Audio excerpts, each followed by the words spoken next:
আজ মুখ্যমন্ত্রী মমতা ব্যানার্জির জন্মদিন উপলক্ষে অজগর পাড়া মোড়ে কেক কেটে জন্মদিন পালন করলেন জঙ্গিপুরের বিধায়ক জাকির হোসেন মহাশয়।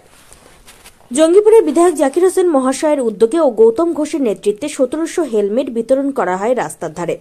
বৃক্ষরোপণ ও বাইক র্যালি করা হল। উপস্থিত ছিলেন জঙ্গিপুরের সাংসদ তথা জেলা সভাপতি মাননীয় খলিলুর রহমান মহাশয়, জঙ্গিপুরের বিধায়ক জাকির হোসেন মহাশয়, জঙ্গিপুর পৌরসভার পৌরপিতা সম্মানীয় মফিজুল ইসলাম মহাশয়, ব্লক সভাপতি গৌতম ঘোষ, পঞ্চায়েত সমিতির সভাপতি মানোয়ারা খাতুন মহাশয়, ভাইস চেয়ারম্যান ও কাউন্সিলরগণ, এলাকার বিশিষ্টজন। জঙ্গিপুর থেকে তরিকুল শেখের রিপোর্ট, জঙ্গিপুর টিভি। মাননীয় মুখ্যমন্ত্রী বাংলার নেত্রী, বাংলার মা, তার জন্মদিন উপলক্ষে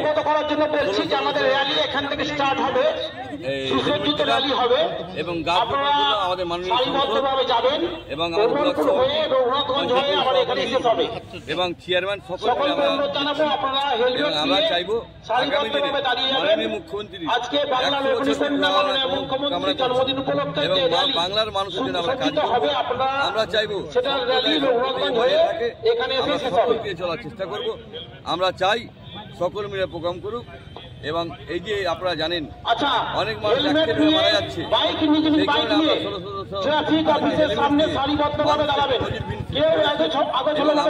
আরো ভালো প্রোগ্রাম করার চেষ্টা করব। কারণ চেয়ারগুলো থাকার ফলে গাড়িগুলো নিয়ে যাওয়া আসাটা অসুবিধা হচ্ছে। চেয়ারগুলোকে সাইজ করে নেওয়ার জন্য এই জন্মদিন শুধু আমাদের ডেকোরেটর ভাইরা যারা পেছনে ছিল তবে তাড়াতাড়ি একটু এসে সামনে দিকে যে চেয়ারগুলো ছিল সেটা একটু ঘুরিয়ে নিতে হবে। আজকে এই জন্মদিন পালন হচ্ছে আর কি। এই জন্মদিনকে শ্রদ্ধা জানিয়ে, সম্মান জানিয়ে, ভালোবাসা জানিয়ে যারা হেলমেট দিচ্ছে নিয়ে ট্রাফিক অফিসের সামনে সারিবদ্ধভাবে দাঁড়িয়ে পড়ুন। ওখানে গিয়ে ওখান থেকে বাইক র্যালিটা শুরু হবে। দোয়ার মাধ্যমে বাইক র্যালিটা ওখানেই শুরু হবে, পালন করছে। সেই সঙ্গে সুসজ্জিত র্যালি হবে।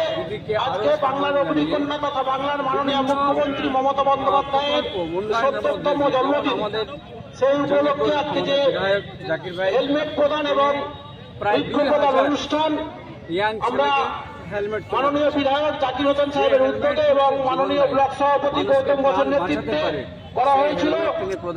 আর কিছুক্ষণের মধ্যেই র্যালি স্টার্ট হয়ে যাবে। আমাদের প্রাথমিক পর্বের যে মূল মঞ্চের অনুষ্ঠান সেটা শেষ হয়েছে, এবারে র্যালি শুরু হবে। সকলকে অনুরোধ জানাচ্ছি সেখানে সুষ্ঠুভাবে যাওয়া। হ্যান্ডিক্যাপকে ট্রাইসাইকেল, হুইল চেয়ার তুলে দেওয়া হয়েছে, ঠিক তেমনটাই দুস্থ পরিবারকে কিছু শীতবস্ত্র তুলে দেওয়া হয়েছে। এইরকমভাবে প্রতিটি ব্লকে, প্রতিটি বিধানসভায়, জেলাতে এরকমভাবে দিদির জন্মদিনকে শ্রদ্ধা সম্মান জানিয়ে এই দিনটিকে পালন করা হচ্ছে। পাশাপাশি আজকে আমরা অজগর পাড়ায় রয়েছি আর কি। এখানেও কৃষ্ণচূড়া গাছ আজকে আমাদের বিধায়ক সাহেব সহ আমাদের দুই পঞ্চায়েত সমিতির সভাপতি, আমাদের আপনারা যারা হেলমেট নিয়েছেন তাদের কাছে আমাদের বিনম্র অনুরোধ, আপনারা হেলমেট পরে গাড়িটা নিয়ে উমরপুরমুখী এনএইচের উপরে দাঁড়িয়ে রাখুন। আমাদের ট্যাবলো আছে, সেই ট্যাবলোর পেছনে সবাই লাগিয়ে যায়। আর জনি ভাইকে বলবো তোমার ট্যাবলোটা একটু আগিয়ে নেয়, গাড়িগুলো দরকার হলে একটু ব্যবস্থা করতে হবে। মানুষের কাজ করার যে পরামর্শ দিদি দিয়ে থাকেন সেটা করার জন্য সকলকে আমরা আহ্বান জানাচ্ছি। ঠিক আছে,